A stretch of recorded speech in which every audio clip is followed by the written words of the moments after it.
சில பேரு இந்த மந்திர சக்தியை வச்சுட்டு நாக்கிலிருந்து லிங்கம் எடுக்கிறது, ம். அப்படி விபூதி எடுத்து குடுக்கறது, அதெல்லாம் பிளாக் மேஜிக்.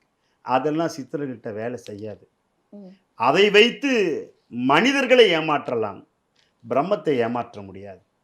ஆக, உண்மையாக அவரை தரிசிக்க வேண்டும் என்று தவம் இருந்தால், 90 விழுக்காடு நீங்கள் தேடினால், இந்த நிலையை அடையலாம் என்று சொன்னேன். 90 விழுக்காடு எல்லாத்தையும் விட்டு போட்டு 90 விழுக்காடு இறைவனை பார்க்க வேண்டும், பார்க்க வேண்டும், பார்க்க வேண்டும், பார்க்க வேண்டும் என்கின்ற எண்ணமே தாக்கமாக, நோக்கமாக இருக்கிற போது அவர்கள் உங்களுக்கு தரிசனம் கொடுப்பார்கள். 10% அவர்களே உங்களை நோக்கி வருவார்கள். இறைவனுக்கும் பொருந்தும், இறைத்தன்மை கொண்ட சித்தர்களுக்கு. சித்தர்களுக்கும் பொருந்தும். கண்ணுக்கு தெரியாத காணாத சொரூபம் என்கின்ற மகா பிரம்மம் தான் இறை.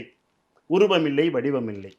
நம்ம கோயம்புத்தூரில் முதல் முறையாக ராஜேந்திர சோழனால் வடிவமைக்கப்பட்ட 18 சித்தர்களுக்கான பரிசுத்த சித்த பூஜையை மூலிகை சித்தரையா நடத்த உள்ளார். விதியை மாற்றுவோம் சித்தர்கள் வழியில் பயிலரங்கு நடைபெற இருக்கிறது.